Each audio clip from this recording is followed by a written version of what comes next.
Welcome to the Ambitious Introvert podcast, created especially for introverts, empaths, and highly sensitive entrepreneurs to help you build, grow, and scale a successful, sustainable business. I'm your host, Emma-Louise Parks, business and mindset coach for ambitious introverts. After 17 years working as an air traffic controller, the ultimate fast-paced, high-stimulus, extrovert-friendly role, my mission now is to show introverts that they too can create big results and success because of who they are, not in spite of it. I focus on introvert-friendly business and marketing strategy to help you switch overwhelm for clarity, confidence, and clients.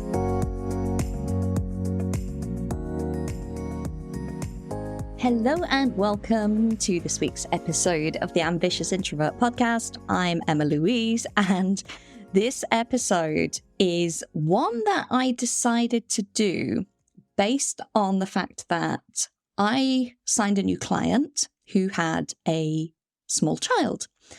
Now, ironically, the majority of my clients to this point have been childless, whether that's like attracts like, I don't know.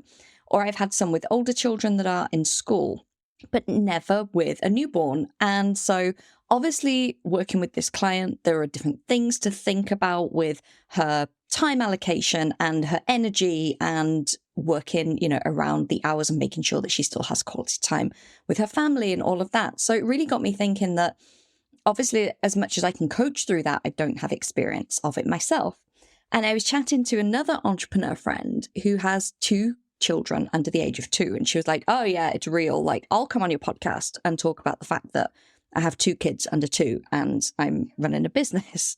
And then for some reason, Yael Bendahan popped into my mind and I went, do you know what? I'm going to reach out to Yael because she's got about 1 million kids. Like, slight exaggeration. She has 5. But the other ironic thing in this story is Yael and I have been in the same spheres for a long time. Like back in 2019, we're in a lot of Facebook groups together. I've seen her around, but we'd never spoken, we'd never connected. And I had this thought, and the same day, she sent me a DM on Facebook about something completely different. And I was like, no way, I was going to message you and invite you on my podcast. And she was like, oh my God, yes. So here we are. So I honestly think that hearing this on how she prioritizes things in her business whilst being a very present mother to 5 is going to be very, very eye-opening. I mean, I was sat here shaking my head a lot of the time we're recording because I was like, I don't know how you do this. So Yael has taken all of this experience and expertise that she's had, and her business is the Leveraged Mums Matrix, which supports her clients to raise their businesses and their babies by scaling to 6 figures and beyond with everything that she's learned in the online space. And Yael is sharing her story of how she actually first got into the online space and how, as she grew in confidence and as she grew in experience and certifications and knowledge and all of this, how she's developed her business, which I think is such an important piece, as so few people enter the online space and stay doing the exact same thing that they did when they started. So obviously we talk a lot about Yael's business journey. We talk about how she runs her business in a way that serves, her clients, but also serves her family and the time with that. And some of the things that she's got in place when it comes to managing a home with so many children, and obviously herself and her husband. So 7 people there in the home. And also we talk a little bit about the fact that there are not many Orthodox Jews represented in the online space in general. Yael is Orthodox. She lives in Israel. She's very observant of the holidays. She takes a full Shabbat. We have a discussion about that and about how actually owning those values in a space that they're maybe not often talked about has helped her connect with her ideal clients because they see how committed she is to her faith and understand how committed she then will be to her clients. So it's a really beautiful and holistic conversation, and I hope you enjoy hearing about it and hearing about how to manage life, business, 5 kids, all of the things together, and during a pandemic also. Now, if you are someone that, like Yael, prioritizes your life outside of your business. You're not just here to do business. You have other things that you love. You have other things that you want to spend time on. You have other goals. You have other desires. You love your business, but you also do not want to be tied to it 24/7. Then a quick reminder that applications are closing this week for the Quiet Power Mastermind. You have until Friday, June 9th to pop your application in because we kick off later this month. And the reason that this is relevant is because the mastermind being capped at just 6 members who are looking to scale their business means that you can get such bespoke support to make sure that you're growing and scaling your business in a way that still allows for you to have the life that you want. Now, people that have been through the mastermind have had all kinds of goals. Some of them have wanted to double their revenue. Some of them have wanted to halve their work time. Some of them want to build a team to take away the tasks that really, really drain them. Some of them want to raise their prices. Some of them want to pivot their business or create a whole new arm of it. And we've been able to do all of those things in a way that serves them and serves their energy and keeps their business sustainable for the long term, but also make sure that they're living the life that they absolutely love. So if that sounds like you and you're interested in jumping into this cohort, which starts this month, then please do scroll down in the show notes, fill out the application, and I will be in touch. But for now, without further ado, on with Yael and the challenges of a family and a business all in the same building. Enjoy. So I knew I wanted to do an episode on running an online business and working for yourself with children. And my good friend, Jordan Shanda King, put her hand up and she was like, hey, I'll happily do this. I've got 2 kids. I'm working from home. She did have 2 under 2, to be fair, at the same time. But I was like, I'm sorry, because you were in my mind. And I'm like, I'm pretty sure she's got like 1 million. Yeah. Well, I mean, I had 5. But like I said, when I say 5, people hear like 500. They're like 5 whole children. So yeah. But my first 2 were under 2. So when you started? When I started. Yeah. Okay. So let's take this back to the beginning, because this is such an interesting conversation. What came first, children or business? And how did that pan out? Yeah. Well, I got married very, very young. I was 18 when I got married, and I was 19 when I had my first son. So I didn't even finish high school or go to college or anything like that. So I was like pretty much like, I'm a mom and this is what I do. And, you know, my mom literally quit her job as a lawyer to stay home with us when I was 5. So I very much grew up with like that culture of like, it's really important to have a mom at home. And so that worked out for the first 7 or so years of our marriage. And then when after I had my 4th son, okay, so I had 4 boys, 7 and under. I think wow, was it 7 and under? Oh my God, I can't remember. Yeah. So my oldest son had just turned 7 when my youngest son was born.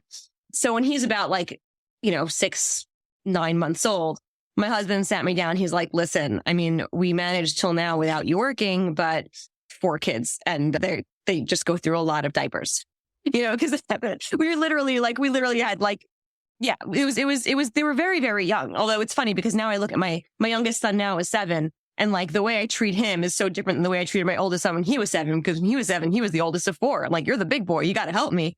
And now my youngest son, I'm like, oh, just clean your room and you're okay. Like, everything else is taken care of. It's hilarious. It's so funny, the shift over time as a mom, towards a different kid. So yeah, so I had 4 children when I first kind of came up with this idea of having a business. I tried different things over the years. I learned photography and I had a photography business for a while. And then I made cakes because I was very into cake decorating. So I did that. And all those things, I kind of tried different things to make money over the years, but I never been like, okay, I'm going to have a business. And I realized that when I did the math, I did not have a high school diploma. I didn't have any sort of degree. And so I'm like, well, if I want to get a job, it's going to probably be some level of minimum wage, something. And doing the math, I realized that if I was going to go out and get a full-time job at that minimum-ish wage, I was pretty much going to be taking home almost nothing after sending my baby out to daycare. So I was like, well, that makes no sense, because why would I leave my house? I love being home. I love being home with my kids. I've never been the one who's like, oh, I'm not just a mother. I'm also I love being a mom, and that's a big part of my identity. And I think being just a mom, and quotes, is there's something, it's so amazing in that. And there's nothing just about it, because it's a huge responsibility. I love it. I love momming. Although I have a teenager now, so it's starting to get interesting. But different challenges of momming with a teenager. Entirely. It's like it's like night and day. It's very interesting to now, like I went from like having all little kids and having like this variety of ages, and it's been a journey. So basically I was like, well, got to figure something out and start, Googling on Pinterest, on Pinteresting, like ways to make money at home, for, work at home mom jobs, And so I started off doing freelance writing at like for this company here in Israel for like literally $10 an hour. It was like embarrassing. And so what I realized was I liked writing, did not like what I was writing because I found it like boring AF. And so I was like, well, like there has to be a better way to do this. And so I discovered this idea of like blogging and mom blogging. And I was like, ooh, I could do that. And then over a few months as I'm building my blog, which it's funny, my domain, I just got an email just now that my domain is officially expired. I don't know why I held on to it for so long, but it was like an organizedmommy.com. And so anyone who wants it, take it. But it is officially expired. I'm like, that was like a little bit of like, oh, wow. Like that was like my first like little foray into like the online business world. It's like, I just find it so interesting. So I basically started a blog and then realized within a few months that any appreciable income I was going to make from this blog was going to be a very long time coming, because you really need to it's essentially like the idea was like building up traffic. And then, okay, once you have an audience, then you can sell to them. I'm like, this is going to take me a while. So my friend, who was also a blogger, suggested that like maybe I become a virtual assistant for other bloggers since I had all the skills. And that's how I started. I got my first client 5 hours a week, $350 a month. I felt like a tycoon. Was like, check me out, making money. That's like a boss. Word. Yeah, check me out. It was so yeah. So I started off my business with my youngest son, who was like home with me. So it's funny, he was like my clingiest child of all my children. And so he was literally my baby, like, crawling around the floor. And, as I was like building this out on my laptop on the couch. Yeah. I love that. And do you know what I love most about that story is making me smile is you didn't go, I got my first client. Oh, is that all? And right, I need to be fully booked. You actually went, wow, this is amazing. I feel like a tycoon.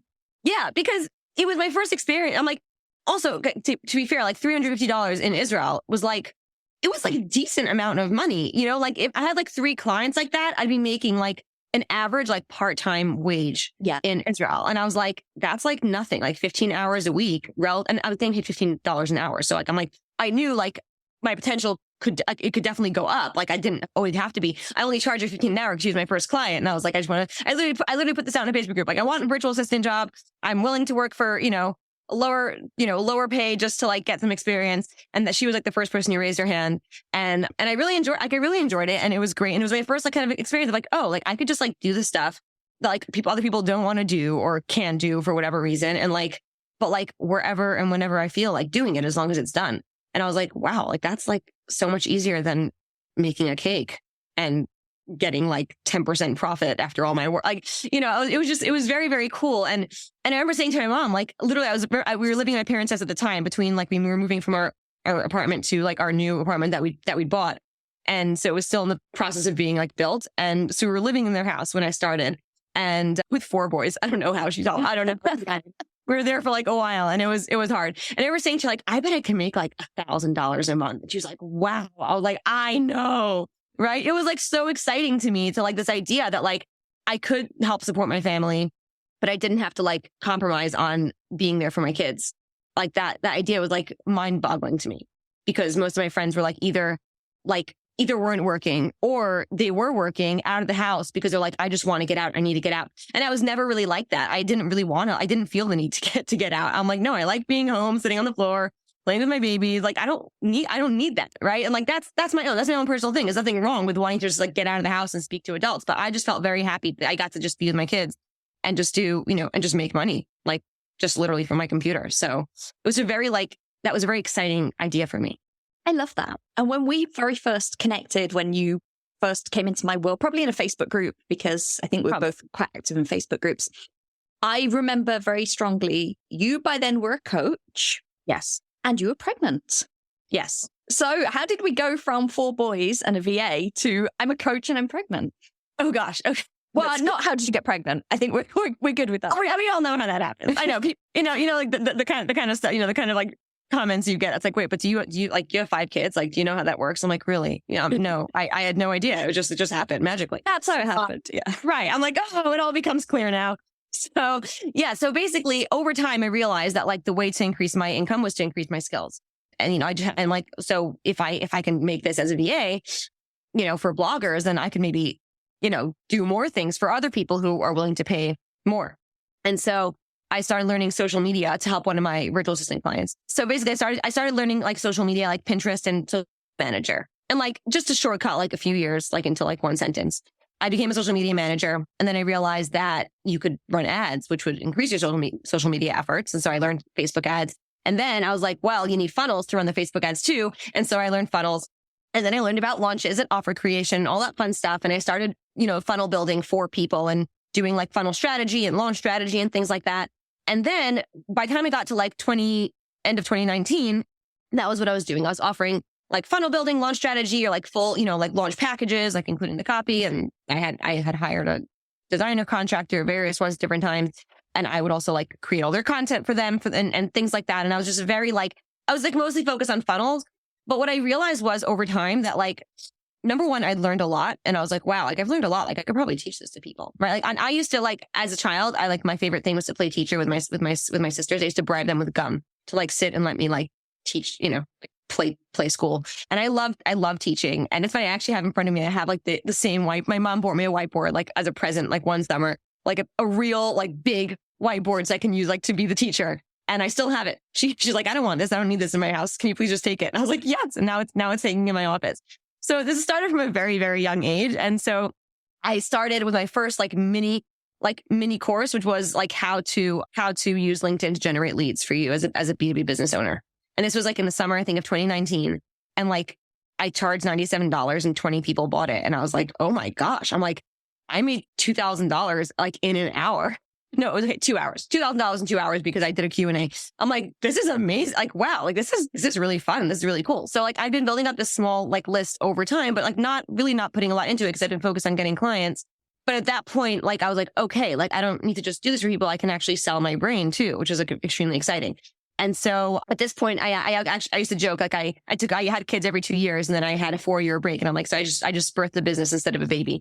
So this was like my youngest son was like almost 4 and I was like, I really want to, we really want to have another kid. And so we were like, not trying hard, not trying, but we had 4 boys and I was like, ooh, it'd be so cool to, have a girl, but I did not hold out like a ton of hope. And at this point I was like, you know what, whatever happens, happens. And long story short, I found out like 2 days before I'm about to travel to the States for a mastermind event that I was pregnant. And I was like, oh my gosh.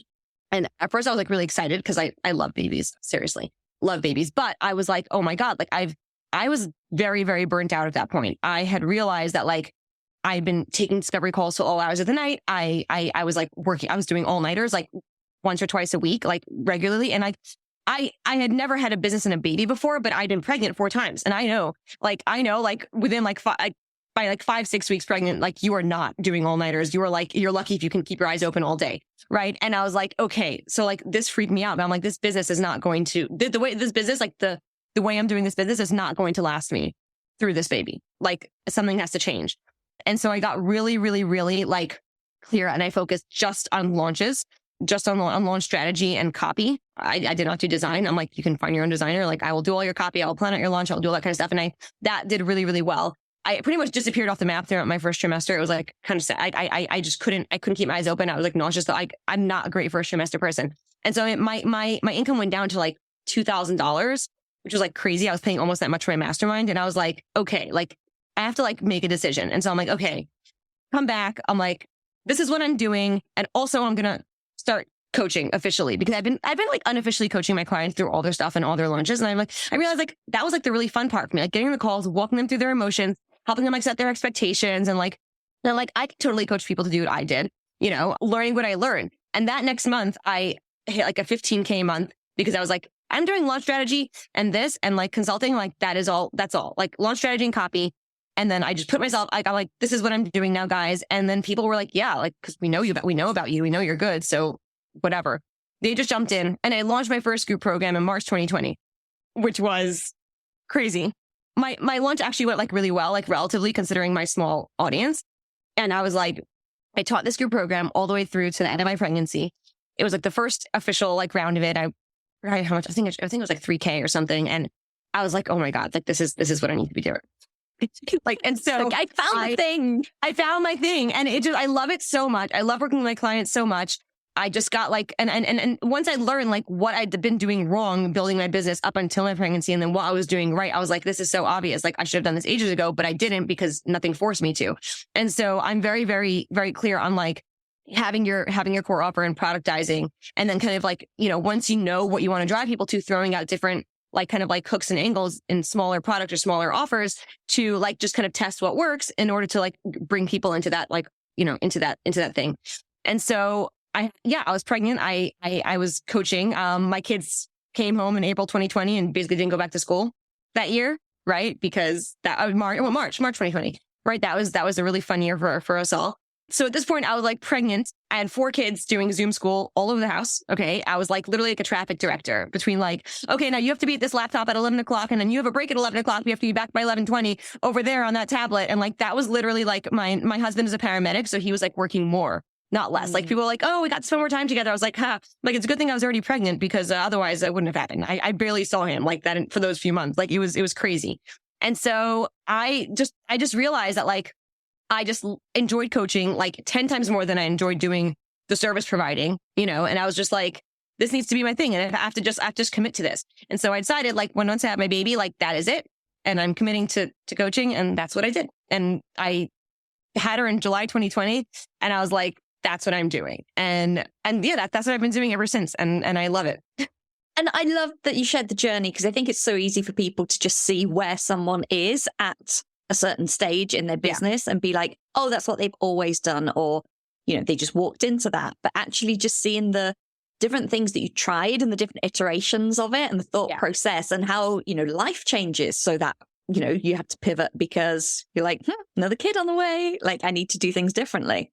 Yeah, I know. And I think, and I personally feel like that really, like, I think that she's the best thing that happened to my business, to be honest. And she was my first girl, so that was very exciting. I didn't know about it till she was born. I never find out what I'm having, but it was very exciting when she was born.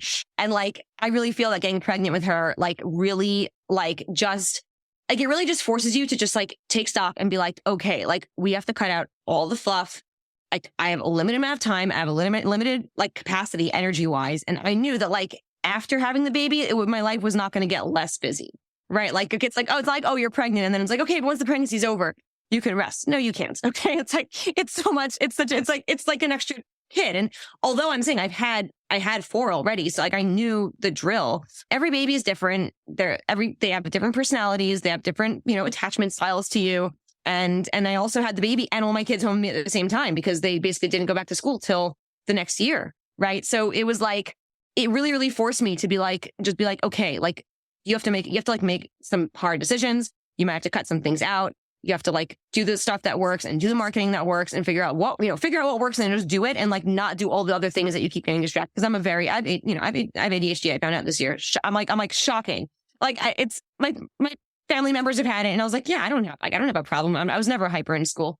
And then I actually like went, my oldest son got diagnosed and I actually went to a doctor and I was like, okay, and I was speaking to him and I was like, this feels like really, really familiar. So like, do you think like this might be me? And he was like, yeah. He's like, yeah, after you like checked me out and like, I was like, okay, this makes a lot of sense. So I am like such a squirrel. I have great ideas all the time. And like, I'm always like running in a million different directions. And I really need to pull myself in and focus. And like getting pregnant with her really forced me to focus and like just make a decision.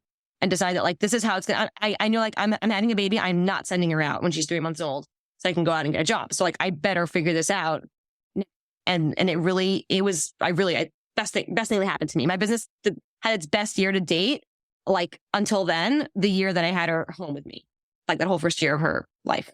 Amazing. I know you and I have chatted before in DMs about shiny object syndrome and like, do I need this thing or should I be doing this or do I need to invest in this? And it's so common. And I think that is exacerbated when there's an ADHD in the mix as well. But when you're ambitious and when you're in the online space and you're surrounded by people doing all these different things, it's so easy to go, ooh.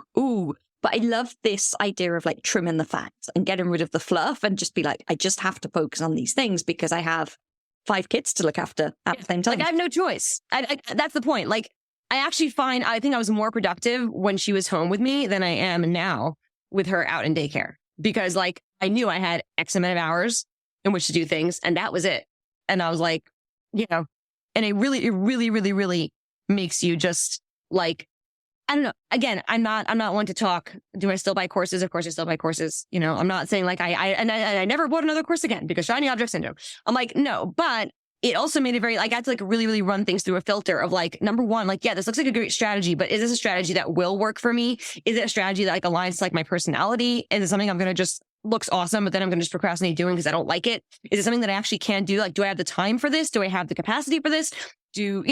And that was all like it really helps you kind of like realize like, yeah, all the strategies work. Like they really do. Every strategy works. Otherwise people wouldn't be selling programs about it. But not everyone is going to work for you. And especially if you are a mom and you do have very limited time and you to me, I'm like, every minute I spend working is a minute that I'm not spending with my family or taking care of my family or doing mom things. Right. So like, I really need to make it count, because I fully, like, to me, being a mother is my primary role of my life. Right. Like I'm the only mom my kids can have. Like I'm not the only coach my clients can have. I mean, I'm probably one of the best coaches my clients could have if they are moms, they want to build a business. But like, again, like that's my biggest role. And so I know that like when I'm working, like it needs to be stuff that works, because, and like, I mean, not to put pressure on it, but like when you know what works, like drill down on it more, because like, to me, that's just like, it's almost like taking it out of the bank. And I'm like, I need this, what I'm taking out of the bank to be a good investment, time wise. But it's very hard because things look so fun and shiny and awesome. Like, we're like, ooh, why don't I just start a YouTube channel and a podcast together? Ooh, I should build this fancy funnel, or I should, it's definitely a struggle, especially, yeah, when you are ambitious and like you want big things, and also there's like this industry kind of like, I don't know what to call it, like this culture, especially in like the female coaching culture, where it's like, if you want big things, then you have to invest really big. And like the bigger you invest, the more money you'll make, right? Like you pay me $50,000. Now you can charge your client $50,000 or whatever, right? Like that pyramid, like that coaching kind of like pyramid schemey sort of thing. And so like, like, I'm not saying that it's not true. Like, I'm not saying like, I feel when I invest big in myself, like it increases my I feel like, okay, yeah, I'm investing in myself because I'm a good investment. And like, how would someone who's a good investment show up? Like that is definitely true. But you also have to realize that like paying someone, $10,000 for a week to just, be in their energy and get a few boxers from them is not going to like be like your marketing strategy to like catapult you to your $1 million months. And I have so much to say about this. I feel like that's a whole other episode. Don't have to be in your energy thing. I'm just like, yeah. So it's hard because there are a lot of these like a lot of messages, and like there's a lot of messages like online in general, and like you really have to learn like which ones to listen to, who you want to listen to as well, because I'm not going to listen to everybody, right? Like, and not that like not to discredit people, but like if someone's telling me to do something and I look at their life and I'm like, A, I don't want their life, or B, they can't understand my life, I'm much more likely to like just take it with like a heaping pinch of salt, because I'm like, let me think about this, like, I mean, we can all scroll Instagram and see one post that says, you should only sell high ticket, low ticket's a waste of time. And then you could scroll to the next post that's like, don't sell high ticket, sell this low ticket offer. And people will always be saying the exact opposite. And are either of them wrong? No. Do they all work? Yes. But they don't all work together. And I think this is the mistake a lot of people make. Like, I need to listen to everyone. If you try and piece it together, it just doesn't make sense, or it doesn't make sense for you, your personality, your life. For sure. And like, I think also what you have to realize is that every one way will have some sort of trade-off, right? So like if you're only selling low ticket, it means you have to have a big audience, or you have to spend the time or money to grow a big audience. If you're only selling high ticket, it means you have to have a high level of like a high quality of delivery. And you have to know that you're not, like, most people in the audience are not going to convert, right? It's like, it's only a very, very small percentage, right? So it's like really like trying to figure out like, what am I willing to, and I'll tell my clients all the time, like, I really believe as a service provider, you start with like, you have your premium, like, signature package. This is what you do. Get known for that. And then once you know what that is, you can create those lower end things to move people towards you, get a little taste of what it's like to work with you. But like, I really believe people like, oh, just create a small offer and then just sell 1 million of them. And I'm like, yeah, but like, if you don't have a very solid like thing to move people towards afterwards, then you're kind of like, you've grown this audience and like, now what are you going to do with it? Like you have nowhere to send them. You have nothing to do with them. And you're spending all this money on the front end, getting them into your world. And now you're like, well, now what? So everything is going to have a trade-off always, no matter what you do. So you have to decide like what you're willing to give, whether that's time, energy, money, social, anything, right? Like I'm like, sometimes I just can't, I want to be social. I want to be around people. Sometimes I'm like, I just literally cannot. Right. And like, if I have a live only strategy, then my business is going to suffer because of that. Right. So you have to kind of figure out like what your priorities are and what your non-negotiables are. And then be like, okay, what am I willing to, honestly, I don't like the word sacrifice. I don't like the word sacrifice, but like, what am I willing to deprioritize for either forever or just for now in order to achieve what I want? And how does that translate over into your day-to-day life? Because obviously with having 5 kids at home and running the business, but your top priority is being a mum, but also running this business to support your family. So where's the intersection and where's the balance? Is there rules? Is there like, I only work during these times? Can kids be around when you're working? Like how strict, how flexible are you with that? Well, I think it's really like it's like flexible. It's like flexible boundaries. And I know like that sounds like an oxymoron because like boundaries are boundaries. I do have like, there are some very firm boundaries that like I will have with my kids. Right. But like, I also know that like children are children, even 13-year-old children who you think would know better. Right. And I'm like, I'm like, don't come in unless it's an emergency. And then their definition of emergency is like a completely different thing than my definition of emergency. We had to literally limit it to like blood, broken bone, fire. And like the blood cannot be severe. It has to be one of those things. And like the blood cannot be a nosebleed because we have a bunch of nosebleeders in our family. So like, that does not count as blood. You know what to deal with that, right? So like that's our like no family definition of emergency. But yeah, like so for example, right?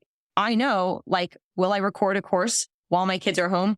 No, I'm not even gonna bother because that's just silly. Like, it's just literally silly. I'm going to get interrupted. I'm going to get annoyed at them. I'm going to like just get frustrated. I'm like, so I know that like anything that has to be like, recorded or live or whatever, like, right now I'm actually in the middle of launching my own podcast. And I'm like, I'm not launching podcast episodes with my kids home. Like maybe my daughter, so I can kind of like put her on my lap. But like my other kids, like they want to talk. They're grown children. I have like a 13-year-old, 11-year-old, 9-year-old and 7-year-old. And then my daughter who's 2.5. So like, they're not kids. You can just like kind of like set up with a toy and be like, okay, goodbye. Like it's not the same kind of thing. It's a very, very different life now than I was when I started my business, when I had all little ones. So for me, like I know number one is like my availability during the day and like the different types of tasks that make sense at the different times of day. Right. So for example, like I said, like things that require a ton of like mental energy, like if I'm trying to be strategic or I'm trying to write copy, for example, right. I will do that when my kids are not around. So that, in the summer, that means at night, or I have to be like, okay, screen time is going to be a thing now. I have 2 hours to like get stuff done, right? Go watch you can watch this movie, sit down and do not get up and bother me until the movie is over. And like, I know I have whatever, an hour and like 37 minutes to like get things done. So like prioritize like number one, like what my availability is and how likely I am to be interrupted. And then I kind of like, put my tasks in based on that, right? So like, things like engaging with social media, I can do when my kids are around. I mean, I'm not going to do it the whole time my kids are around, but like if I'm in the park and my daughter's just running around and playing, I can engage in social media. I can Vox my clients, depending on how involved the Vox has to be, right? Like I can answer questions in my Slack channel for my group program. Like there are things that I can do and be interrupted and the things that I can't do and be interrupted. And so I have to decide like, again, like it's prioritizing, like what are my biggest priorities this month, this week, and fit it in based on my availability and also like my energy levels. Like I'm not the person who's going to wake up early in the morning to work because I'm not a morning person. My brain just does not function at 5 a.m. I'm like, I might be able to get up to like work out because that doesn't require brain power. I haven't done that in ages because I like to sleep in the morning, but like, I know that like trying to like turn myself into a morning person for like those people who are like, oh, I'm the 5 a.m. club and I get a couple hours of work done before everyone else is up.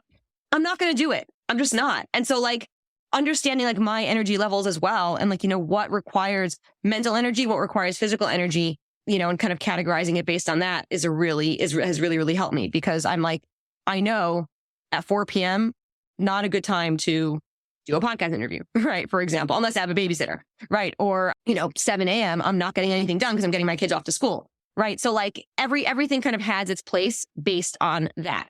And as far as like home things, like I also had to like, I'm a very perfectionistic kind of person. I like the clothes folded a certain way, and I like things to look a certain way. And I had to really, really learn to let go of that. And like, I really compare training your kids in like to participate, like kind of like participate in running your home as like kind of the same idea as like building a team as a business owner, right? Like, it's probably not going to get done as well as you. It might get done better. Like my oldest son loves organizing stuff. So he'll get into like these moods. He'll just organize a pantry, and I'm like, enjoy. I like organizing too, but not as much as the joys he gets out of it. Right. So I'm like, have fun, but like also I had to learn like laundry. I'm like, I wash and dry laundry. I fold it into, I just sort it into everyone's baskets.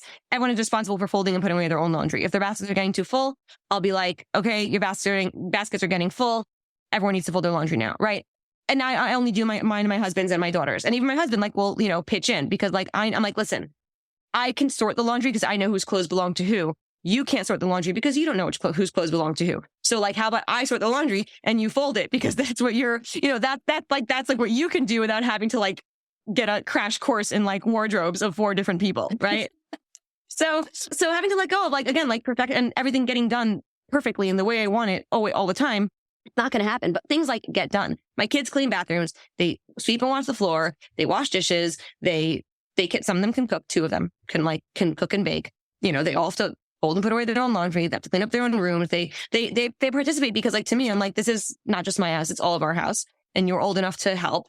And like, that's just how it is. Like, we all live here. We all take care of it. And I'm not saying there isn't whining and complaining and it's not fair and I have to do more than him. And because there always is, because kids never think anything is fair. But that's like the only way I'm able to do it, because I haven't had a reliable cleaner in like 6 to 8 months, so like I don't have like a lot of like help at home because it's really hard. It's really hard to find.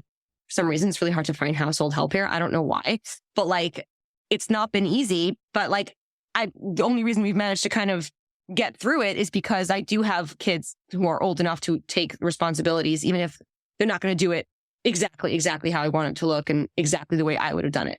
And a great metaphor, like you say, for building a team in a business, right? Because you've got to have people to help you, and it might be 80% of the way you would do it, right, and not quite, but that ability to let go and be like, done is better than perfect, and it's freeing up my time to concentrate on the things that I need to do. Yeah, exactly. Like the bathroom is gonna be as shiny as when I do it. For some of my kids, when they do it, yes, and some of them no. But like, it's still cleaner than the dirty mess it was an hour ago. So I'm gonna have to be okay with that. And like, yeah, and same thing goes when it comes to, whatever it is, content, automation, customer service stuff. Like, obviously you can create SOPs, and I do like have a list. I've taught my kids, like I have like little mini SOPs for them. I learned this from my friend Ashley, who has 10 children, and yeah, she's amazing. And she actually created SOPs for her kids on like the different types of things. And I'm like, that's so smart, so like, I've done that too. And they know like the state, I'm like, even cleaning a bathroom, I'm like, this is what you do. First, you spray the toilet and you let it sit, and you put the toilet cleaner in, and then you let it sit, and then you clean the sink first. And you always clean the sink first. And you don't clean the toilet first because that's disgusting. Right. And like kind of teaching them also like the why behind it as well, like helps them like, oh yeah, that makes total sense. Obviously I'm going to clean the sink before. Like, so the same thing goes when you're training in a team, when team members, like I just had to, my VA who's been with me since 2020, I just transitioned to someone new because she went on to bigger and better things. And it's been like an exercise in like, here's how I do it. Oh, but also here's why I do it this way, so that they can also make their own, they can also like use their own initiative and be like, oh yeah, look, well, Yael would do it this way because this is why she thinks it's important. And I think that's also, that's why it's when you are outsourcing, and I highly believe in outsourcing, and stepping into like that CEO role as early as you can, even if it's just 5 hours a month, just to kind of get in that habit. When you're outsourcing, it's not just important to show like the steps, but it's also important to explain why you're doing them. That's why like my SOPs are always Loom videos, and I'm talking through what I'm doing and why I'm doing it. And then they can turn it into their own like, text-based kind of SOP, because I want them to understand my thought processes as I'm doing things. I love it. I do the same. Every time I do something, like, I can Loom it. Someone could use this in the future. Yes. It could be helpful. Just prepare it. You never know. You never know. You never know. And it's not costing you anything. You're doing it anyway. So yeah, highly recommend looming yourself, doing anything that you go, maybe someone else could do this one day. So I really want to touch on what we discussed before we hit record, because I just find this so fascinating, is the culture and the religion piece. Because obviously you are an Orthodox Jew. We don't see many of you in the female coaching online space. And, we were laughing before we hit record because I was like, well, I didn't wash my hair, so I didn't do video. And you're like, I wear a wig. Like, that's one of the benefits. It's great. But I've been to Israel numerous times. I've got a ton of Jewish friends, but I don't see you represented that well in the online space. No, and it's very interesting because I always wonder, like, when people are like, oh, we want diverse this, and I'm like, I don't know if I would even count, right? Because, like, I mean, if you see me, my mother's family is from Poland and Lithuania, so like we're very white and we're very like, like we just kind of can blend in, especially like the women more than the men, I think, because men tend to be more visibly Jewish because they're they'll wear a skull cap or whatever. But like, to be like, the truth is, back when I started my business, like literally when I started, I was like, do I start this as like, do I use my English name instead or like anything else? Like, what do I do? Because is this something I want to be like loud about? Right. But I really do find, like, number one, it's been very interesting to me. First of all, my life is like, I don't want to be like, oh, my life is harder than yours. We have a lot of holidays, like many, many, many, many holidays. You do have many holidays. Like, pretty much every month we've got one. Some require more preparation than others. And we have our Sabbath every week where we literally we literally unplug for 25 hours a week, which requires also a lot of preparation beforehand because we're not allowed to cook on the actual days. We have to prepare everything before.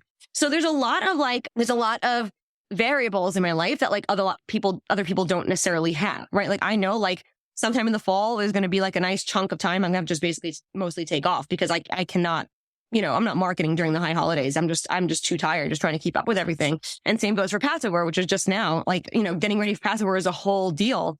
And then my kids are always home during the holidays. So like that's its own thing. But what I'm like, you know what? Like if I'm going to be a personal brand, like this is a huge, huge part of me. Right. And I can't hide a part of me that's that huge. Right. This is my day-to-day life. And I was just like, okay, well, that's what I'm going to do. And it's been very, very interesting. I've gotten varying reactions. Like I don't shake hands with I don't have physical contact with men I'm not related to. Right. So going to in-person events was very, very interesting because I had to I literally ducked like out of hugs. And like, and for the most part, people have been very, very understanding and like curious and like, oh, thank you so much for letting me know. Like my mastermind is like primarily female, but there's a chunk of guys in there and they've all been like so like understanding and like really respectful and everything.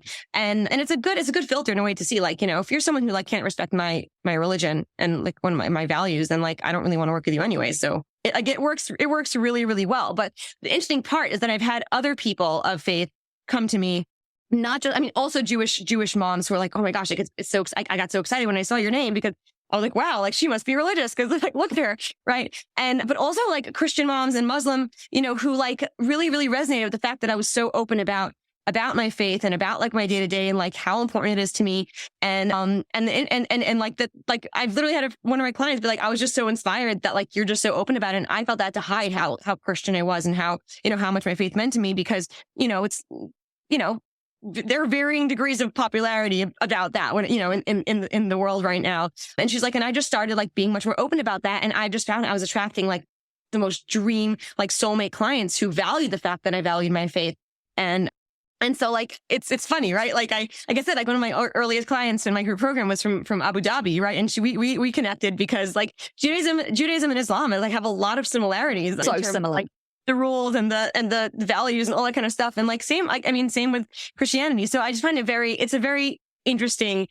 And it's like, to me, I'm like, well, if I can do this with like a holiday, like stopping me every 5 seconds, right? Then like you can do it too. And like, it'll be okay.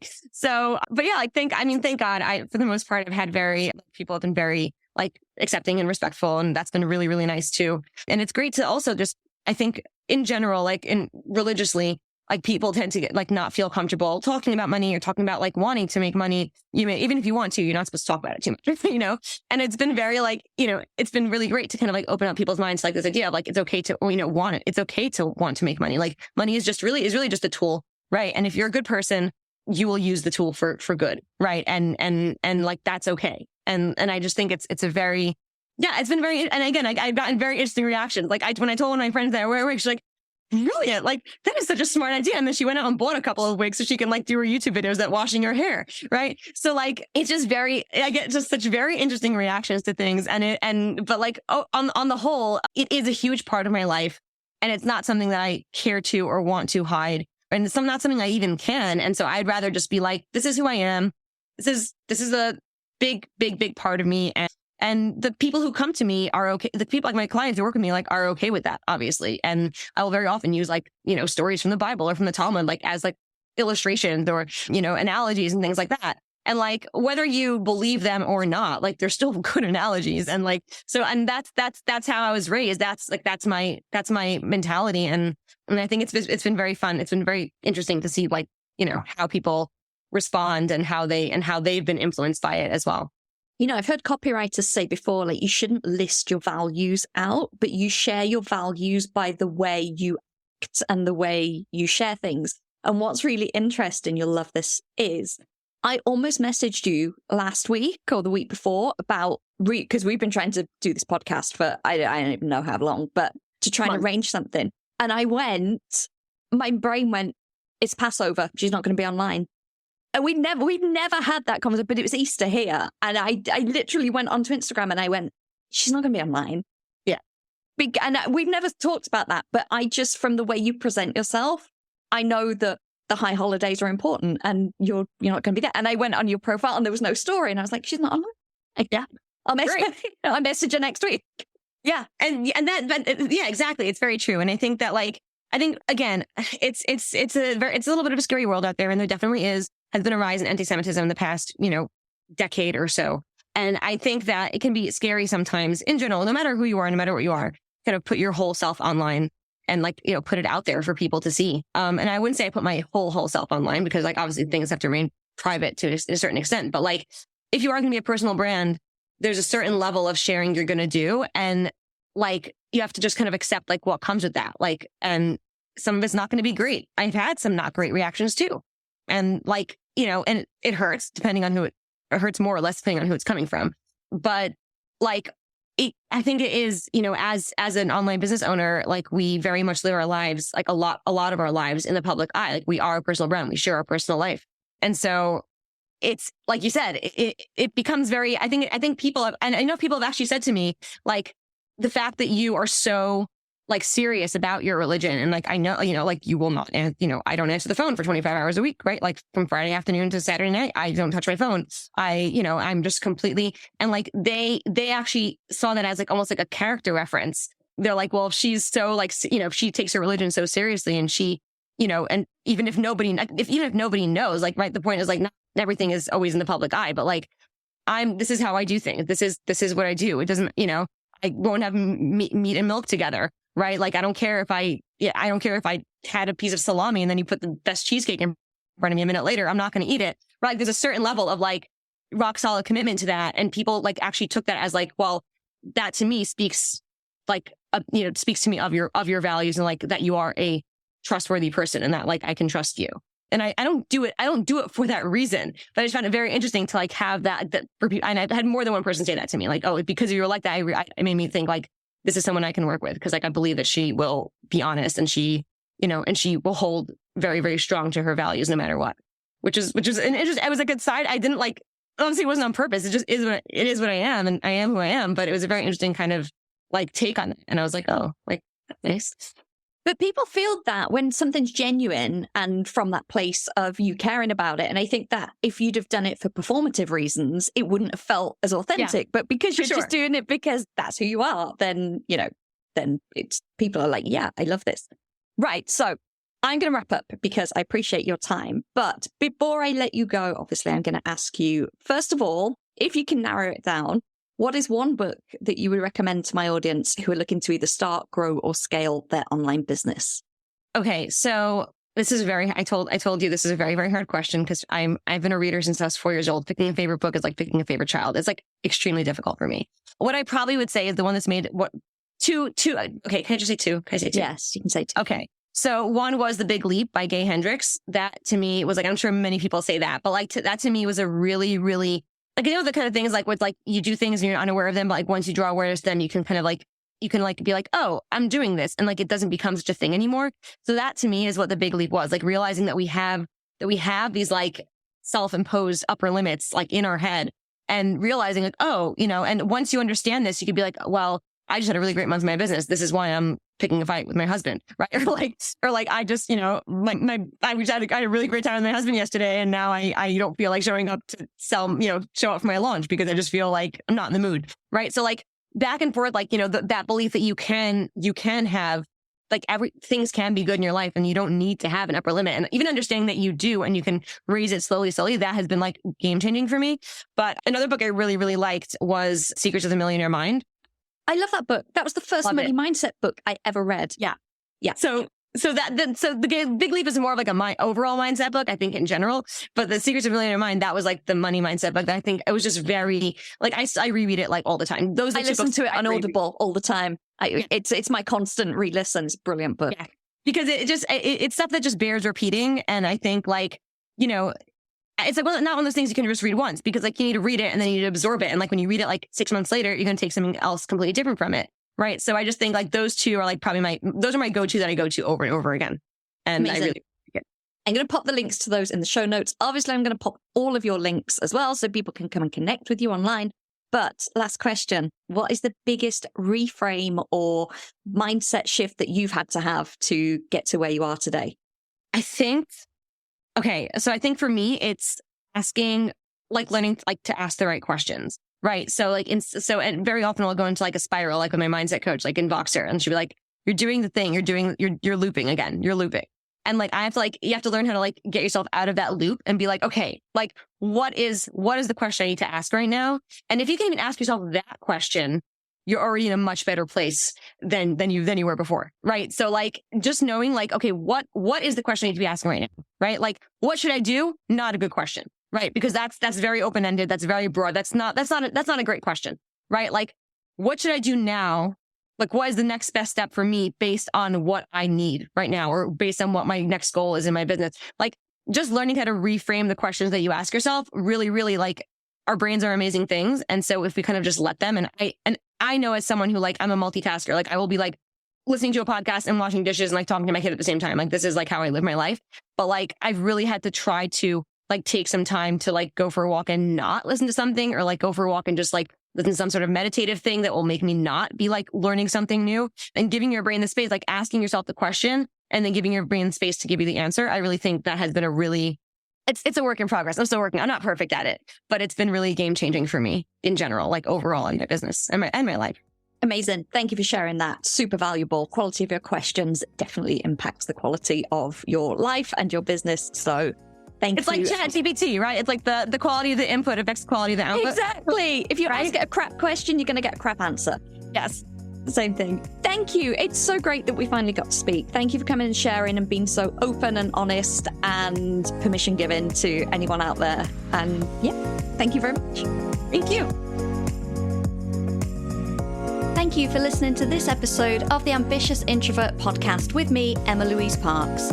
If you enjoy this show, please subscribe, rate, and leave a review on iTunes.